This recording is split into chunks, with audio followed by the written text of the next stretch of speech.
Hello, my name is Thibaut de Ruyter. I'm the curator of the exhibition, The Fine Hands Show, Uchunelaya Vystavska, which will open exactly now in, I think, 4 weeks in Krasnoyarsk as a part of the museum's biennale from the city of Krasnoyarsk. And first, and explain you what we are doing here, because it's not a traditional conference or a traditional conversation around an exhibition, but it's more about works in progress and things that are happening now before the exhibition is built or before the exhibition happens. And I would maybe give you this short introduction to the project and then pass the word to our speakers of the day.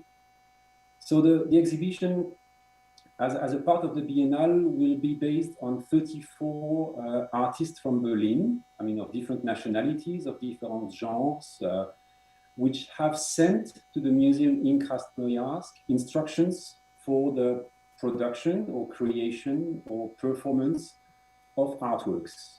It's no secret. I think we all know that at the moment, traveling is something quite restricted. But not only traveling, transportation,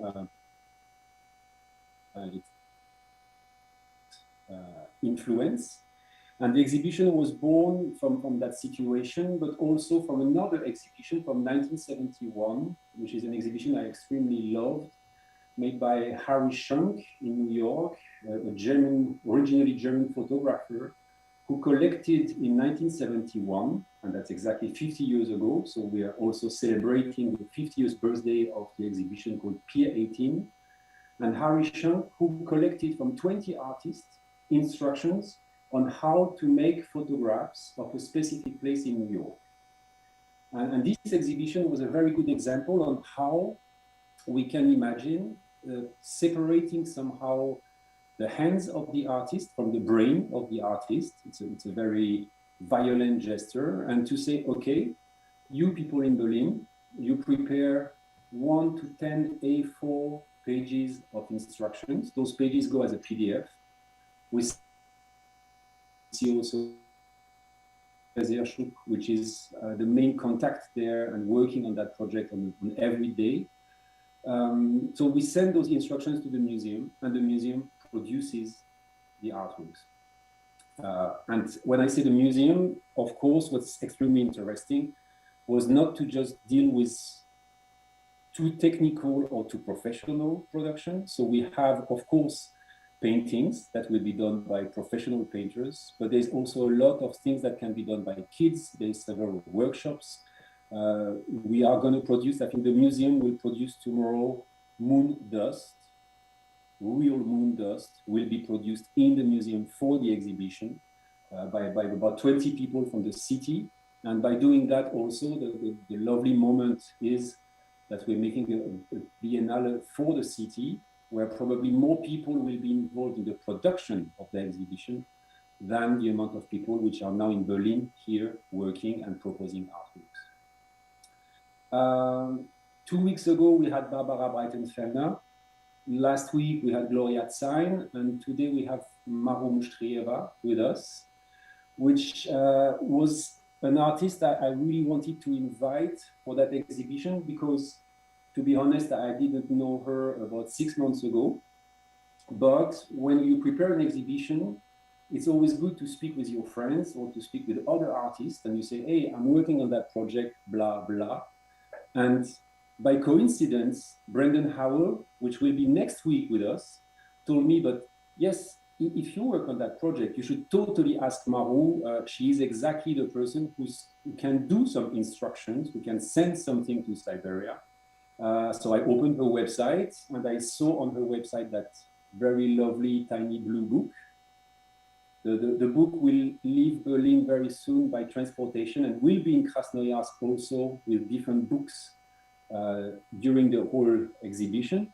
And Brendan told me, like, you should really contact her. And when I saw somebody who makes a book called A Book of Game and Services, and you're doing an exhibition just about instructions, about transfer, about the fact of not being able to travel, I felt that she absolutely had to be part of that exhibition. So we met in Berlin, and it was extremely simple and easy to work with her. And maybe just for the anecdote, she is also one of the two Russian artists from the exhibition, because the exhibition is artists based in Berlin, but kind of we have American artists, we have a Belgian person, we have like many nationalities that participate to the exhibition that show this kind of diversity of nationalities you can find in Berlin. So Maru is from Russia and even from Siberia, but that's just a tiny anecdote. And if she wants to speak about that, that will be her decision later. And for now on, the story will go that way, that Maru will present a bit of praxis. She will then introduce you to the instructions she designed for Krasnoyarsk. And then we will have a conversation with Ekaterina Khinovker, who's not really the producer of Maru's artwork, because you're going to understand that the production is quite simple in her case, but more an amazing partner to discuss about literature. And here, I think I have to admit straight, I don't know much about literature. So it's going to be very interesting to have you both discussing that story.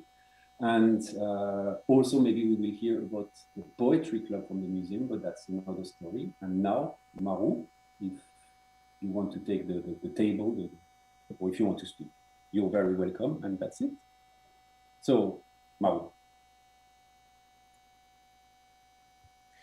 Hello, everybody. I'm very happy to be here, and thanks again to Thibaut for the invitation, and to Goethe-Institut Nowosibirsk and Museum Krasnoyarsk. I'm very, very happy to be part of this great show. And it is especially extremely meaningful to me because it's also like it is maybe a first time in many years that I do something in Russian. So it was very, very touching to kind of like to dive into it. And to say that I'm from Siberia maybe would be like a little bit an exaggeration, but my mother comes from Siberia, and Siberia is my childhood place. But I grew up in Ufa, in Ural. So I will start talking a little bit about my practice, and I will show you some images. And I planned it also as kind of a parkour through a few more recent works and works that lay already a little bit back in the past. I think I've tried to make a selection also of the works that are somehow connected to the work that I submitted to as an instruction for Krasnoyarsk Museum. But we'll see if it works. Oops.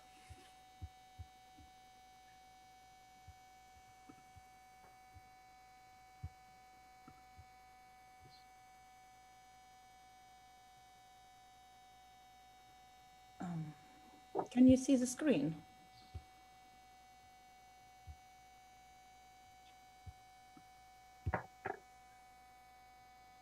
Mm-hmm.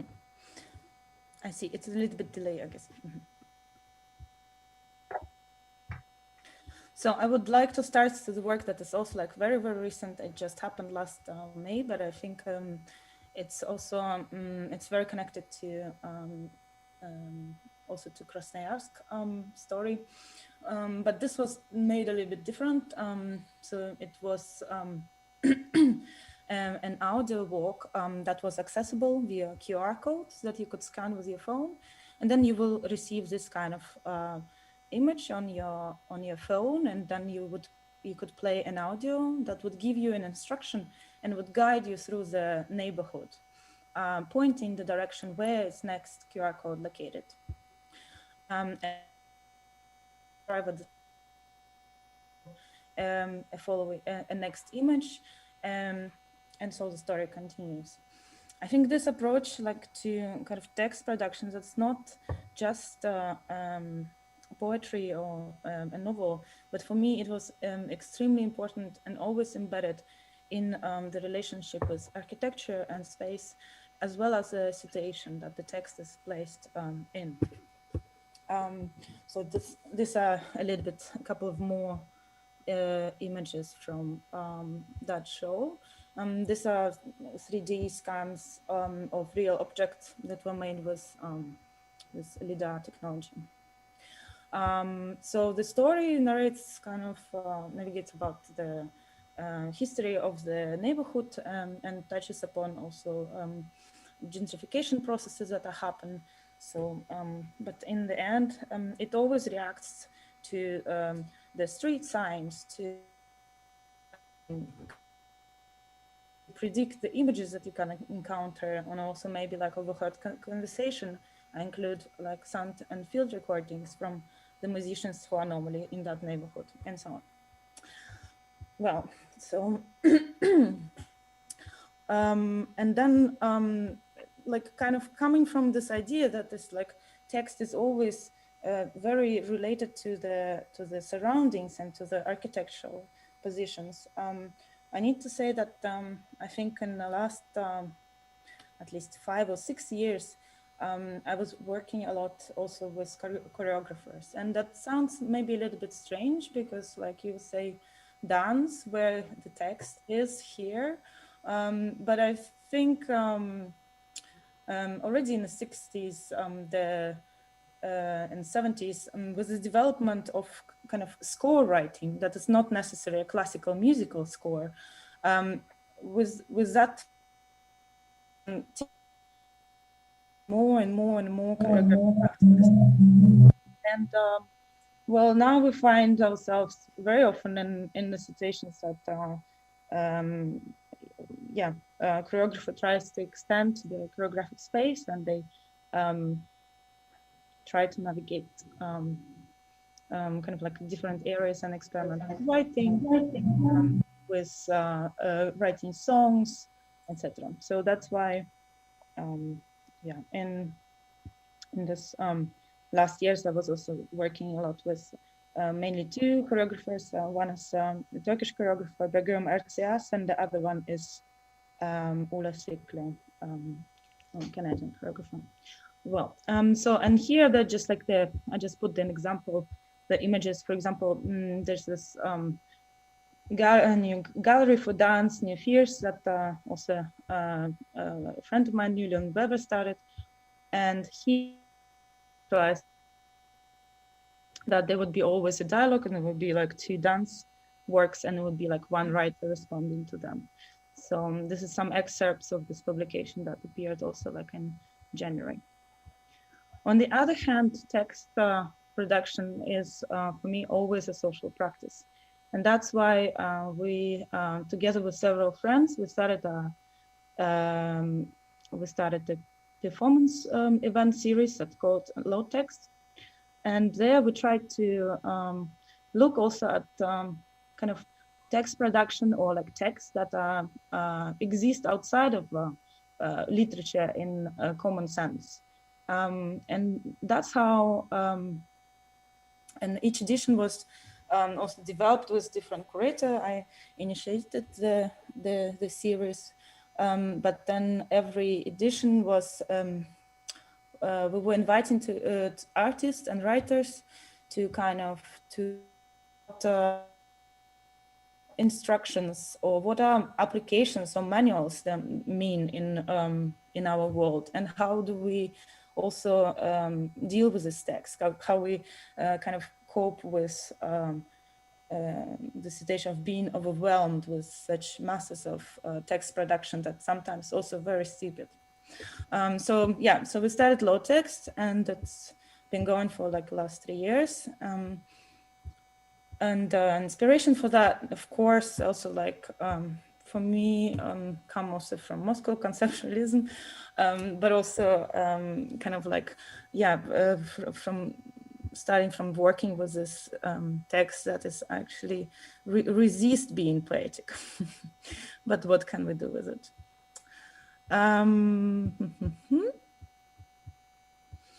Yeah, and jumping to kind of the influences, I've been also, I'm working also as a translator and a teacher.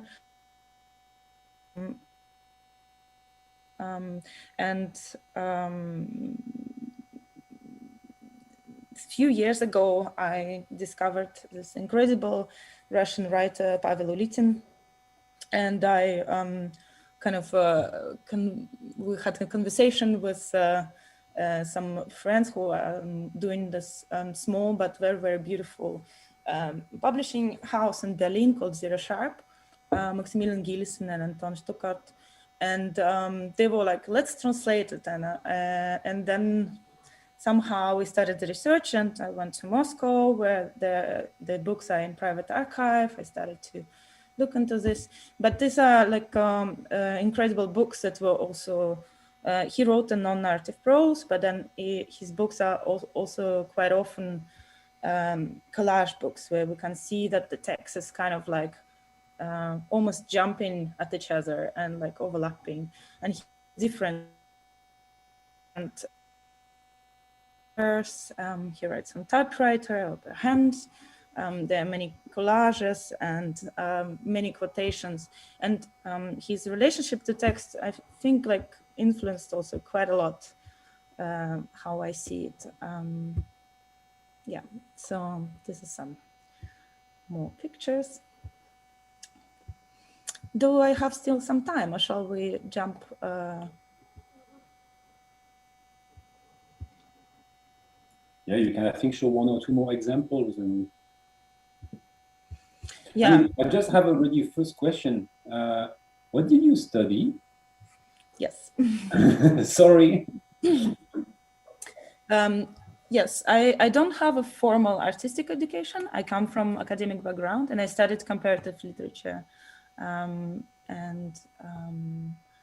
Here in Berlin at the Free University, and with my who was a great support throughout years.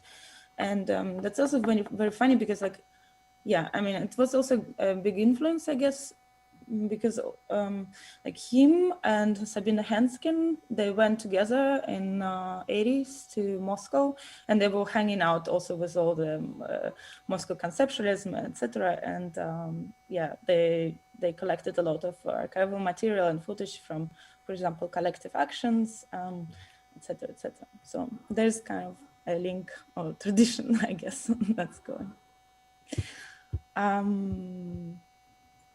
Okay, so maybe last thing, it was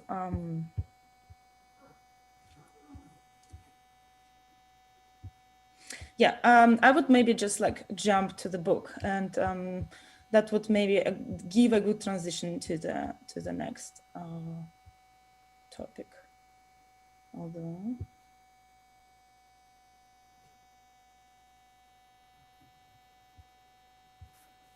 Yeah, maybe last thing to mention. I think like talking about the text also in different situations and in different medium for me is important. Is that and also at some point ago, together with my friend, we started a feminist spoken word kind of experimental pop band that is called R&D, and we just released our album 2 weeks ago or something like that. It was an intense month. And to do to approach this material, we were thinking like, why shall we do a music video? And we decided to do a comedy talk show that would be called Semi-Famous, because the Semi show, because the EP is called Semi-Famous. Well, so if somebody is interested, you can check it. Strange. On Bandcamp, or where is it to be found? The album is on Bandcamp, and the show is on YouTube. It's also could be acceptable. So exactly. So, and also the book that Thibaut already mentioned, I also have it here. Upon invitation from also small publishing press that's called Circadian Books, they invited me to, they have a concept that every book that they publish is about a particular type of practice. So they invited me to think and to actually also submit a work for them. And I decided to collect 4 different performance pieces that I was doing throughout last years, and kind of put it together into this book of games and services. Services are also to be understood quite playfully, because I really like this processes of translation and kind of like misinterpretation and sometimes getting lost. And what happened that it's also a friend, I told her about that I'm planning to do a book about games and surfaces, but she misinterpreted it and she thought it's services, and I decided to keep the name because I find this kind of accidents sometimes also lead you to kind of, yeah, to have a different approach also to it.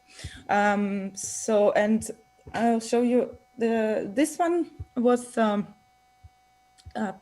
audio installation that was called Hopscotch Revisited, and that was also like was one of the kind of inspiration for the work that I submitted.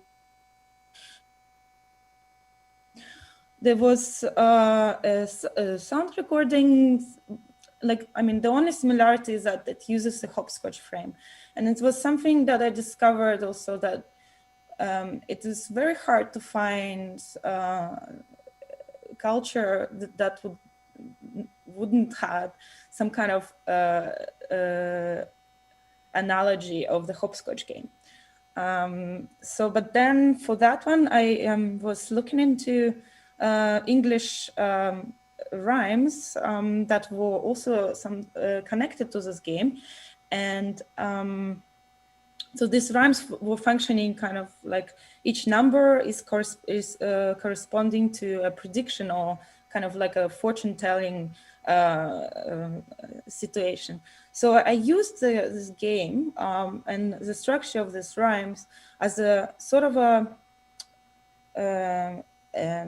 base to divide. Is very similar also in relation to the work that I did for Krasnoyarsk, but we will see it later.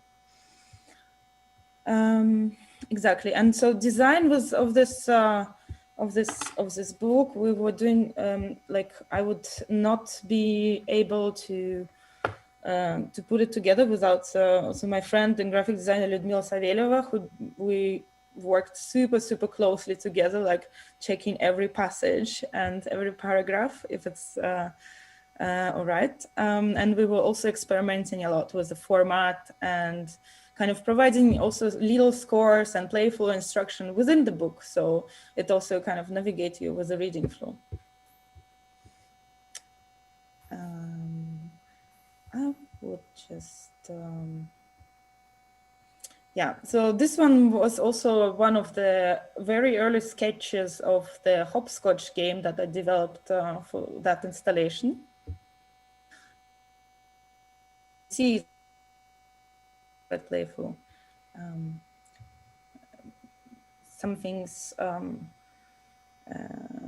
invite you to kind of like, yeah, some make sense, some less, but it is a map to kind of like navigate through. That's really the drawing I saw in the book, and that totally convinced me that I want to meet an artist who's doing those kind of drawings. Yeah. Yeah, so that's I think that's it from me. Like, this is another one that is also was in the book. It was like throwing tomatoes at the green screen, and I actually did end up throwing some tomatoes at the green screen. It was very fun, but a little bit yeah. So no, maybe now it would be interesting to show exactly what you sent to Krasnoyarsk. I mean, so had in the book several drawings of hopscotch and several approaches of the same hopscotch.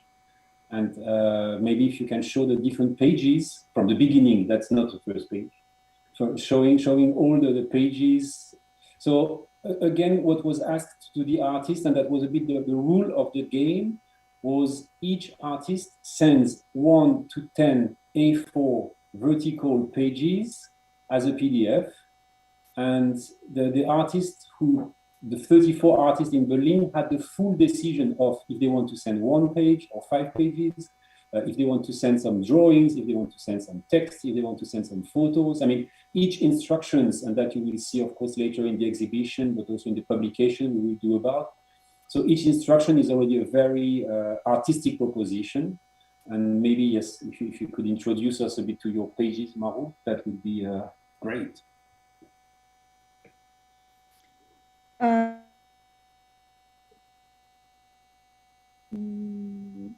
I really wanted to do something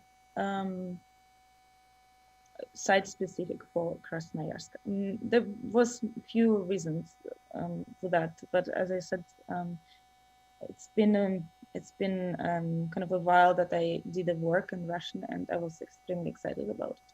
And so this investigation into yard games and kind of also the verbal framing of it was I was really curious about this for a really long time, and then this invitation to do an instruction came, and for me, instructions and scores and manuals and rules and game rules, I kind of like have a lot of they're not exactly the same, but they navigate a similar kind of field. Would be kind of really amazing to share also like my my relation to the text production, but also to kind of how you discover the text and how you engage with it, and also the performativity that is also part of it, with artists and people in Krasnoyarsk. And so that's how I thought I will create a game. And then, so this was like, so the contribution starts with a little invitation. And that was actually very interesting because I was researching also like how hopscotch was called in different regions in Russia, and I found also like one of an iteration was like to play a kind of like draw a figure of humor on the floor, and this outline kind of that we know, like a very classical hopscotch outline, it kind of reminiscence the shape of the human. Well, but I thought that also something there is something like very disturbing in this. And so for the texts themselves, so then you kind of you have a short manual where you invited, and I think like in the thing is about this game, I think the actual like physical implementation of it, I still see very open. We were talking a bit with Thibaut, like whether they have preference for it to be outside or inside, and there were many kind of thoughts about it, but then I decided not to write this. And so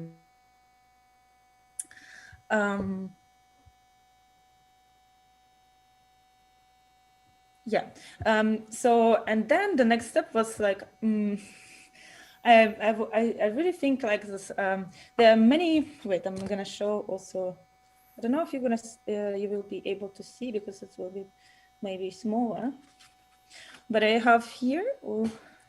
These are also like different variations of hopscotch games that exist, kind of. And I wanted to create also a shape that would be not necessarily just a very simple teleological one, that it goes like from bottom to top, from beginning to the end. I mean, so I created some little wheel ball here, and the shape is actually the outline of a Krasnoyarsk museum. So I thought it would be like the game would be like a little copy of, or like the outline of the game would be a little copy of the museum.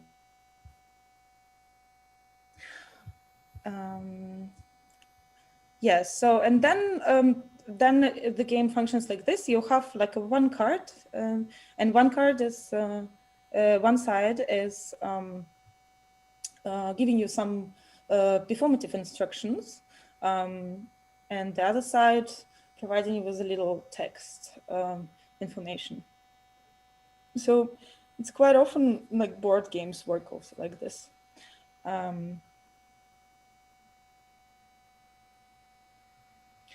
My idea was that this game is also played not just by one person, but there could be like several people on the field. And I have also like kind of like coded inside of the text instructions some actions that might be also overlapping and might appear, might present themselves in the physical, in kind of like in the physical copy. Like one of the idea. Yeah, sorry, Thibaut, you were asking something? No. I mean, maybe just for before we move to the conversation, could you give us one example of one of the texts? Because we see like it's a lot of cards and a lot of like options. So could you maybe choose one and tell us a little bit about one of those texts in precision, or what's exactly happening in one of the texts? Just one. 1 second. It's really hard to choose. Okay. Let's maybe. I really like the ending one, although maybe it's not completely representative. So the text of it actually comes also from like a northern myths, but it's like it's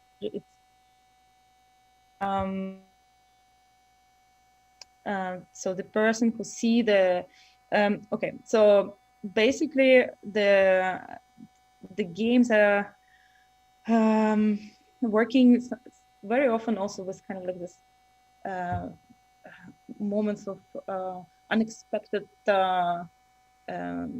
like fooling around and being kind of funny. So the instruction is like to show the tongue, and the text itself is kind of like a little myth about a big animal that is living in the forest. But it's functioned like this, that there is a constant, there is a repetition several times, and then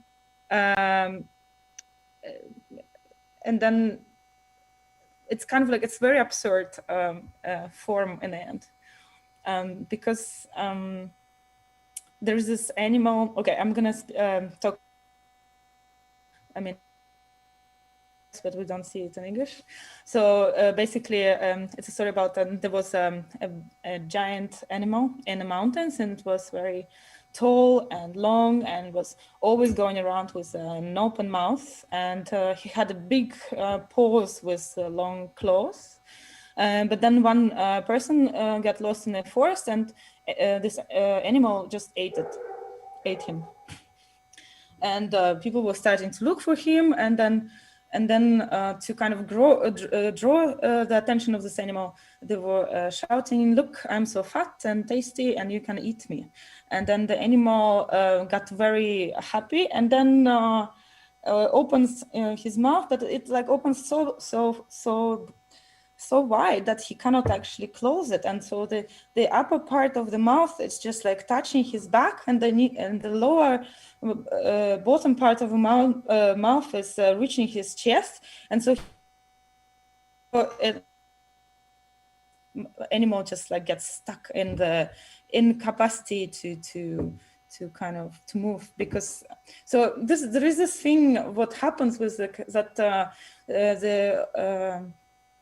the verbal kind of like the way that this person distracts this animal and tricks it, it functions also as a kind of a transformation. It's like it creates a particular movement or non-movement, or him being stuck in this kind of moment of like it's impossible to do anything. But so I think all these texts are a little bit like this. It's also about like how the verbal act also activates some physical movement, and even maybe like it's exactly. And then so the other some also really like this one, because it's like extremely simple, but the instruction is take a selfie, and then the text itself is like this childhood rhyme that lots of Russian kids, especially like that were grown in 90s and before, knew, because it's so it's like the sea is moving, the sea is moving again, the sea is moving again, and then the sea figure freeze at your spot. And then so it kind of like incorporates this very like old children game into kind of our reality, and how we're like taking and posing and taking selfies. Okay, I talked too much, sorry. No. I mean, absolutely not. Maybe now it's important to tell the visitors of the exhibition what we'll expect them will be the floor plan of the museum drawn in one of the spaces of the museum. So it's going to be already some kind of architectural reduction of the whole exhibition, moving from its full shape to a smaller shape. It's also funny that when you do an exhibition, you take a space and you try to put here, in that case, 34 artists together. And here in your tiny plan, you've put 20 texts plus infinity together. You even managed to went one step further. So what's really expecting the visitors in Krasnoyarsk when they will come will be this hopscotch somehow drawn on the floor. To be honest, we don't even know yet how we're going to draw it on the floor. It's going to be decided and discussed with Anastasia at some moment. And this invitation to play where the rules are not so evident, but I'm sure it's kind of a decision from your side to go from one step to another. I think now it would be very interesting still to hear Ekaterina and to have you go into this conversation, because so this project is a bit of a different project, the way the whole exhibition was conceived, where a lot of visual artists sent some visual instructions to have other visual artists produce the artwork. And Anastasia, maybe you could introduce Ekaterina very briefly, because Anastasia, being the main person, the main person with whom I'm communicating in the museum, she's the one who got those instructions. And of course, you had to think a bit like, who can help us understanding that story, or who can help us bring that story to life. And then you decided to, you mentioned to me this poetry club that sometimes happened in the museum. So maybe Anastasia, if you could introduce Ekaterina, tell us who she is, and then we would like to have Ekaterina really like, I think you spoke already a lot about Moscow conceptualism, about several authors, and I'm sure you both have a lot of things to discuss together. Nastya? Да, я очень рада представить Екатерину. I'm so happy to introduce Ekaterina. I'm so happy to know her. She's a very talented poetess, and she actually sends her creativity to young people, and she, I would say, infects young people with her creativity. As Katya says, those are my children, young people that follow her example, her energy, and create and produce different and organized different poetic meetings in the evening, and I could see several poetic evenings with Katerina, and I often see Katerina in our museum, not just a visitor or not just as a visitor, but a person who leads and poetic and literature activity. And I believe Katerina will tell about herself in a more interesting way than me. And I will learn more about our huge literature layer within our exhibition, because if in some fields and spheres I very good to understand, but here I think we need specialists like Ekaterina and Maru who will open another world for me that I would deep and plunge. So I want to give the floor to Ekaterina and listen to her. Hello.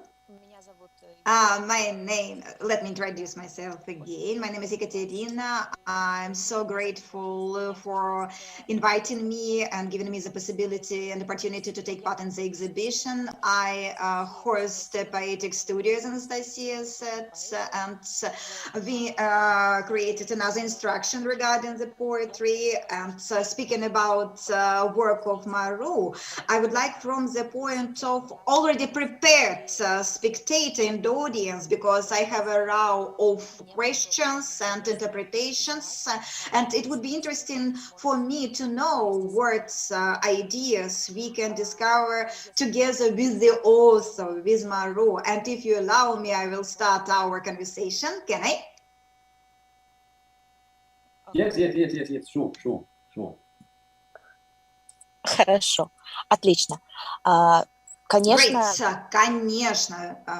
The first thing I think when I see the instruction, when I come into museum, is how a human being, a person is connected with poetry and Moscow conceptualism and Lev Semyonovich Rubinstein. So what is the idea of those practices? He took some cards. They were written normally from both sides, sometimes from one side, and he was giving out those cards to the audience. And then the idea was collected in the audience, but Lev Semyonovich said that it's a whole structure and you cannot change the order of the cards that had been given out. Maru, in your case, do we have this possibility to change those numbers, those cards that are numbered, and skip the steps and change this collective idea so it would be like this magic glass?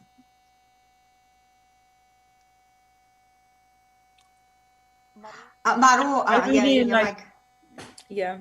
really love this work of Lev Rubinstein with cards. I was happy also to see how when he was shown it on a couple of years ago in Munich on a conference that we took part together.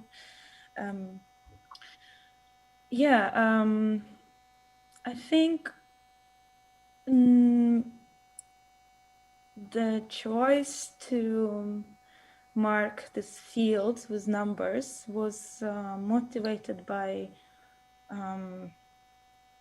the kind of like a contemplation about how to connect the text to the fields, because in this kind of inspiration for this one, that was very different in a way, because like the fields were not marked, there was nothing on them.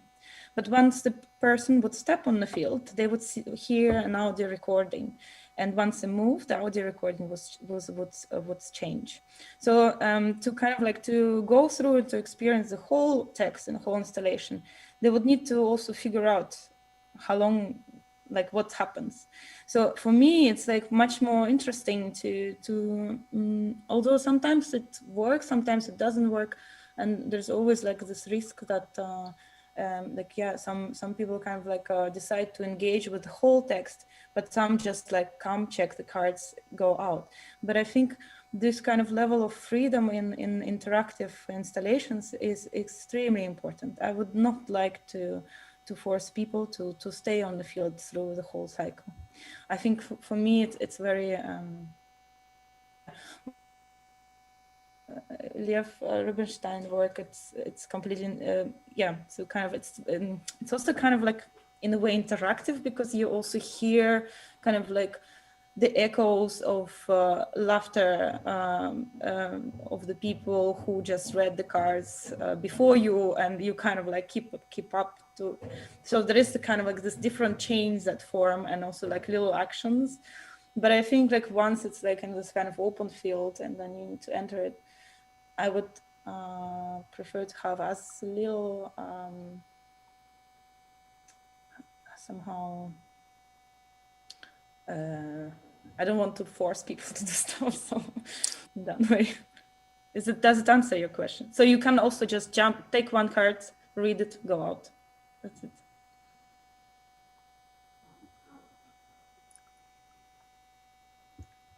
Я слышу вас, говорит куратор, потому что вы говорите о том, как это будет выглядеть со стороны. I can hear you, curator speaking in you, and they're looking at that from the outside. And Lev Rubinstein was talking about that in the same manner. So he also said that the essence of those cards is to have fun, but you're not going to be here. So you're not going to be a curator. You're not going to see the feelings of the people. You're not going to see people doing things. So what are we going to do with that? And do you have a kind of obligatory viewer in this story? Because maybe one person can carry out all those actions. So do we need a viewer, a spectator here? I think I kind of like, maybe I misspoke. I mean, the best case scenario would be like if there are two people at least at the same time, then yeah, but one person also can still be there and go through that. But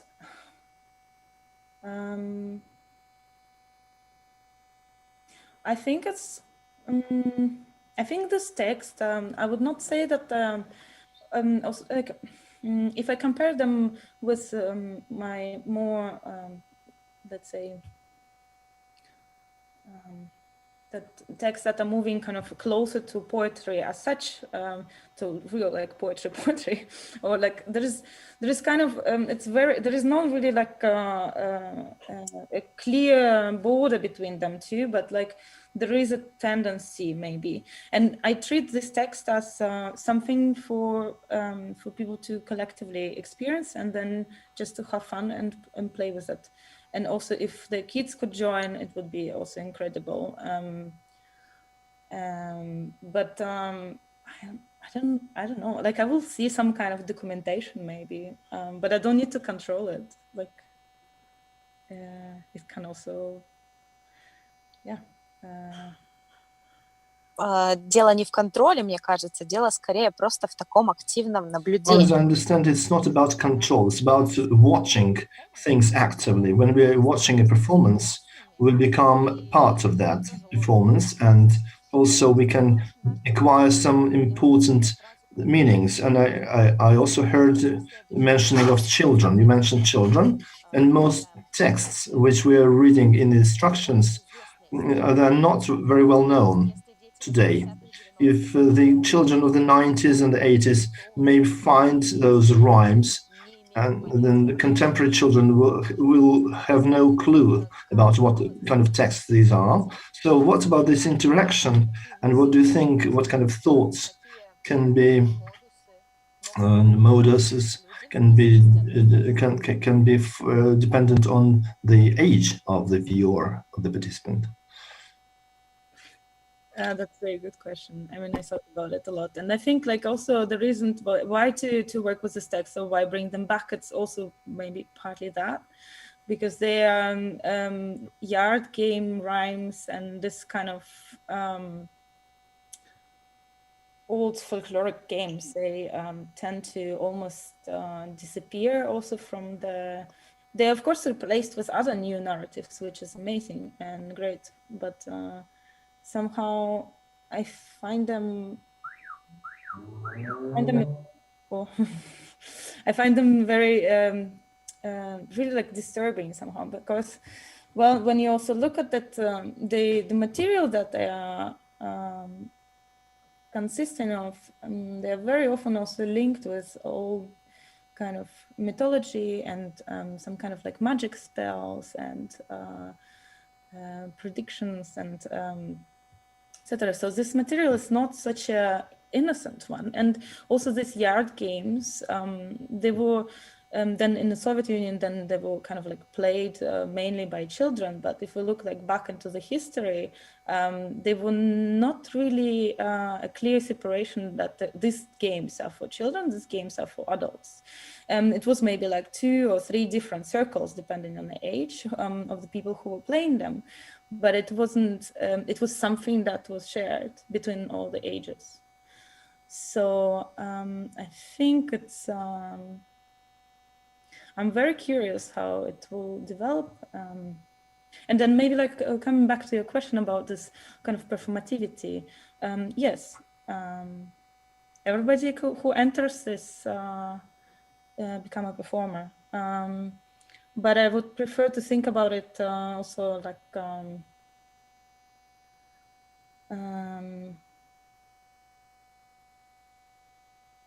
maybe an example from something, from kind of like this collective dances or something. So like folk dances. And one kind of like enters the stage and then performs a figure and enjoys it and dances. Other watching. But this is a difference. This is a different kind of approach to performativity rather than how you have in performance art, for example. Because there, or like this kind of collective action is has a structure that everyone can replace everyone. Everybody's sort of kind of playfully equal, maybe not always, but just in the moment of this game, kind of collective state. And I don't know if it's, I'm not sure if it's gonna work with my proposal or with this game, because for sure there's also a lot of things that I added and rewrote and were writing, was kind of also thinking about how these old figures could be, what kind of traces we can find in our contemporary reality. So I don't know, maybe, I don't know to what extent this this would work, especially also considering that this kind of knowledge is also disappearing.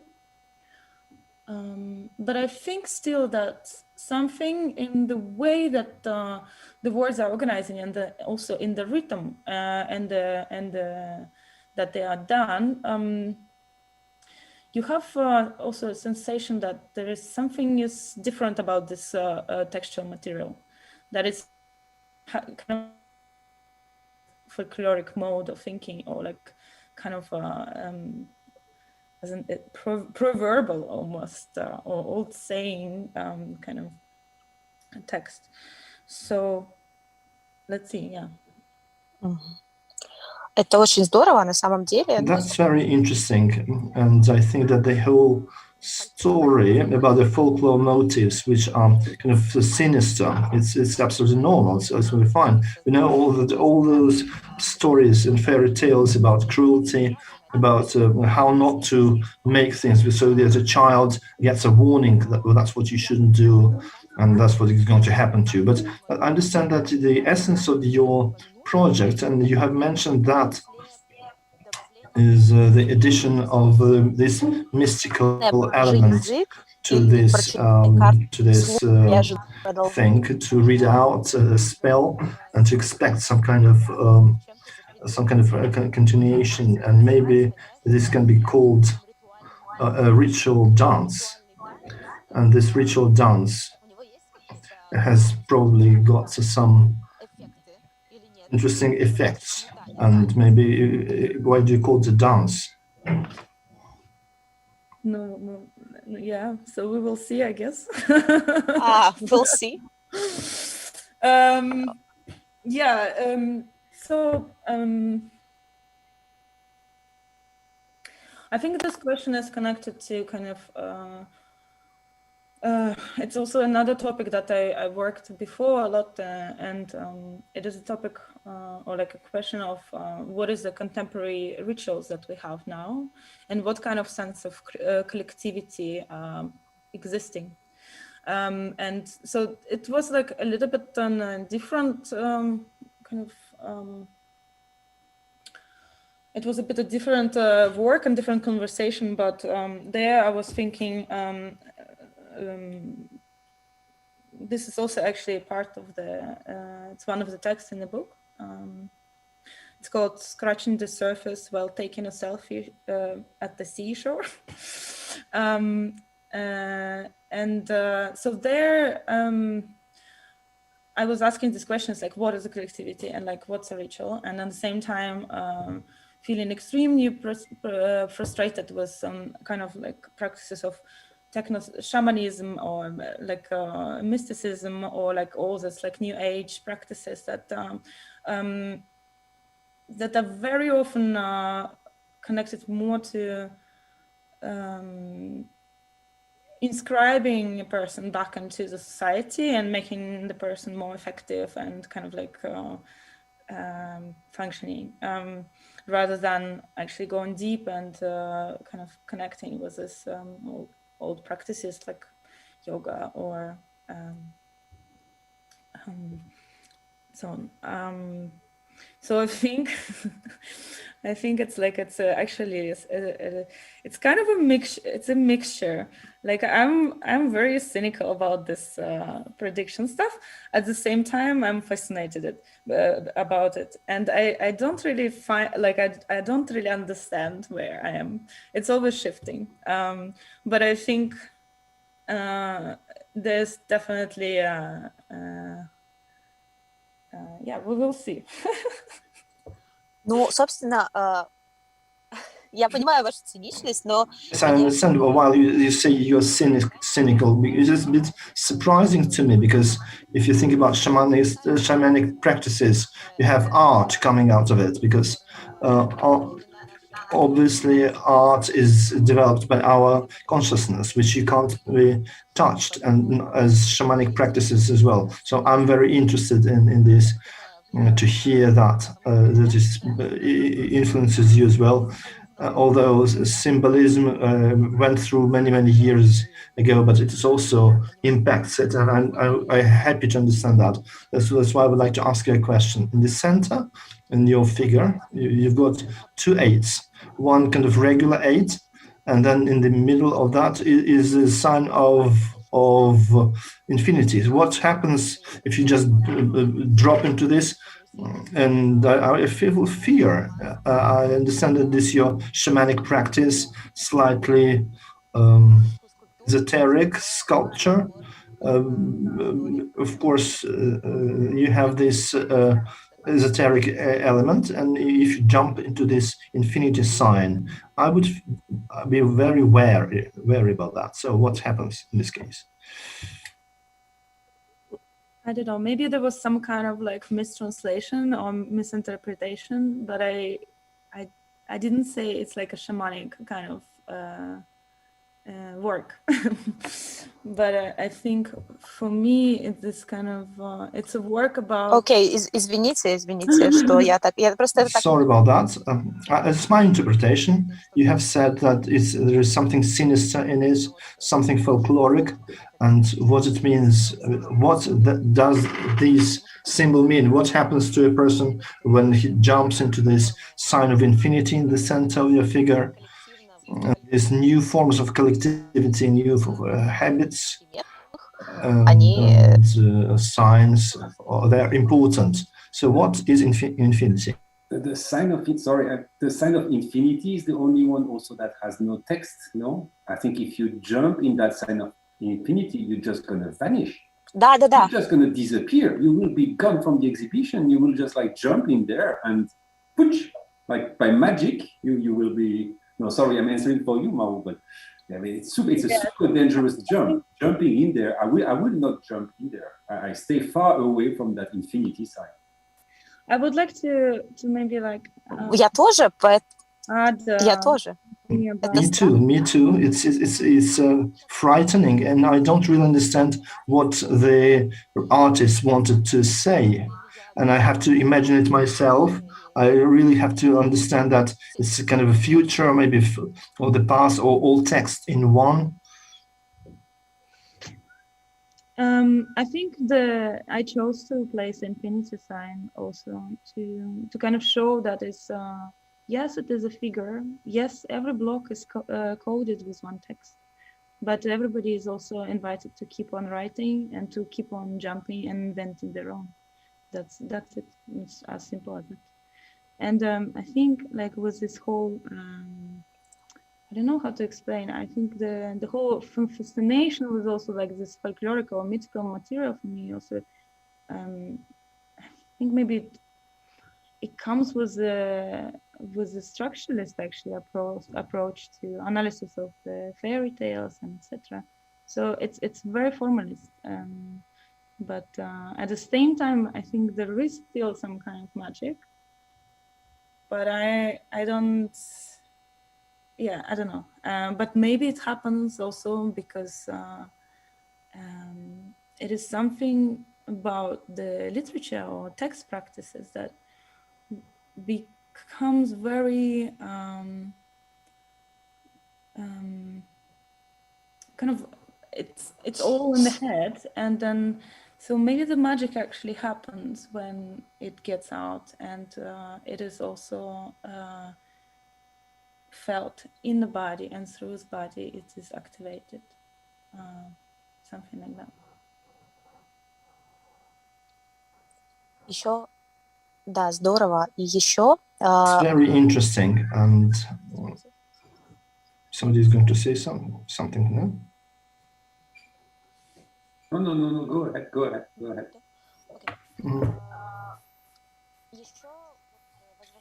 Okay. Coming back to the practice of conceptualists, it was very important for them to work as conductors. So if you have a whole of people sitting and doing something like those cards of Rubinstein, so the artists became conductors who would read a text and then would set up some kind of temporal and rhythmic patterns. So does it have any meaning? Like, do you have this rhythmical and temporal parameters in your work? Definitely, but maybe not in this piece.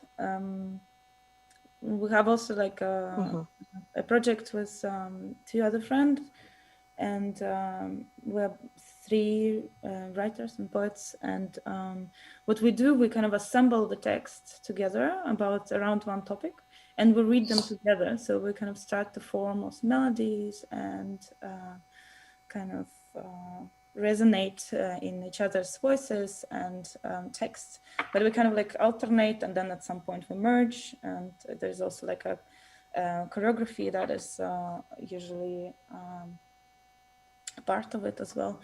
But yeah, and also I need to say, like, yes, Moscow conceptualism is a very big influence on me, and a lot of inspirations, and I think that some things should be like rediscovered and revisited, but I would not say that it's the only one.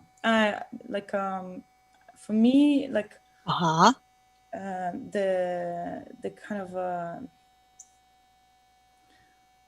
my practice comes as much from kind of contemporary dance as from I don't know, influences from Moscow conceptualism, or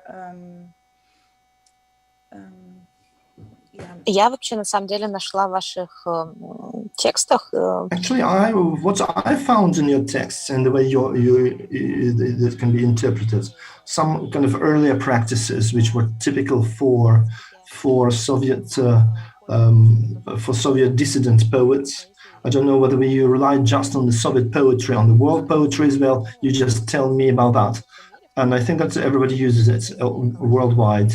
The Gerta Müller, she works in the same kind of way. The aesthetics of emptiness, so the sign of infinity, which can be perceived as emptiness, as void, and then temporal and rhythmic parameters, which are set by what a person hears and does, and that helps to generate some meanings. So you go through that game once and several times, you generate meanings, or maybe encounter it for the first time. A person has a response to those little iterations, and they're overlapping, and then they generate different kind of meanings. So I would like to know and understand more what kind of authors, what kind of writers, maybe artists inspired you to generate this aesthetics of emptiness which works around the text. I just don't understand why you're saying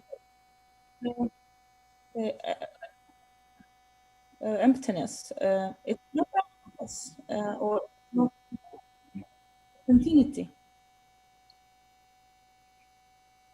Я говорю не только о вот этом знаке. I'm saying talking not just about this sign, but I'm talking about the texts.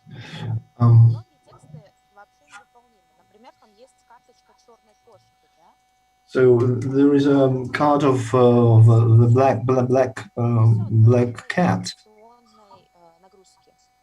Но вокруг него есть пустое пространство. When we read the text, it doesn't carry any sense, but we have this space of sense, and this is the emptiness. There is a poem of Arnett, it's Empty Sonnet, it's called Empty Sonnet, and the main idea is when it's lack of expression, so when we don't say enough, whether you use this trick or not. Maybe you can also see and interpret it like this, and I think many nations are possible. But I think for me, this kind of openness, or this kind of a large arty nature of all this, it also implies ability of variability or interchangeability, and that it is a score for thinking. It is a score for thinking that is can change also, and it can. The rules of the game are anyway not very defined. You left the rules quite open, and of course, it's the own visitors or the own users finalize their own rules. No, I mean, in that book also that you did, the games. I mean, it's not just about take the dice, throw the dice. Okay, you made 6, and then you go to 6. It's a bit more complex, and of course, the participation, the interpretation, the openness of the game, the rules, and the texts. Everything is part of the beauty of that project, I think. No.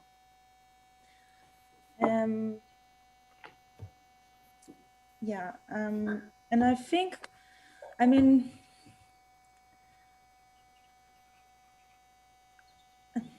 yeah, I don't know. I think it's not a work about emptiness. I think it's a work about kind of also like sharing this attitude towards the text and inviting others also maybe to do something with it and to play with it and maybe write their own, because this text that I share, like that's from the children rhymes, it's not like it's our text, it's not my text. It is as much text of people from the same generation as I am, or like older, maybe not younger, but so I think it's not emptiness, I think it's closeness. Or like, I don't know, you recognize it and then like, but I think it's also maybe what is a bit maybe different to also this reference to Moscow conceptualism. It's not, or at least not in general, but maybe like to particular example that you quoted from Lev Rubinstein, is that this authorial function is also, for me, it's a big question. I think I mean, I don't see myself as the author of this text. I'm maybe a co-author, but they're texts that we share. And also, I think it's connected to also approach to writing. Like, do you write right, or do you think right? Do you speak right? Do you speak, and through speaking you're writing? And also kind of like this text of these games, they come from oral practices. And then, so in every city, in every yard, there would be like one version, but then some would think like, oh, we're gonna leave out this like a couple of lines, and then it would be a different version. So it's, so in this way, like there is an interchangeability, there is a openness, and I think there is closeness. It's not about emptiness. Like, it's not about emptiness now. I'm sorry. Да, это очень здорово. And that is great, really. Really, sometimes I doubt that we understand each other correctly through the translation, because it seems to me I answer one question, but the answer is different.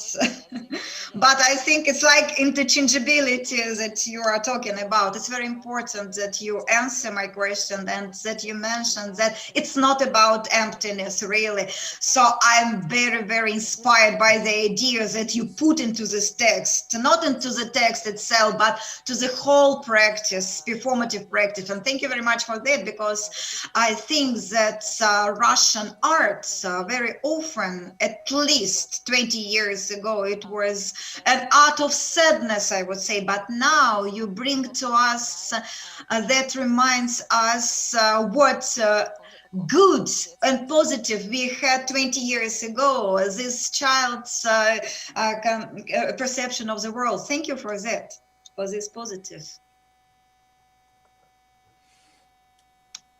I mean, maybe now I would like to have one last question to Maru, because as a curator, and I just thought now, so those instructions, we're gonna put them in the museum, we're gonna print them in a book, and maybe some children are gonna come and play, or maybe some adults are gonna come and play.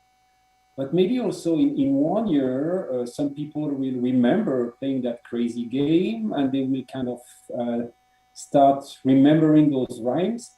Do you have anything against the idea that, because you mentioned playing in courtyards, do you have anything against the idea that people start to draw their own version of your own hopscotch with your own text that are not your own text in their own courtyard? I mean, could we imagine some future for that project?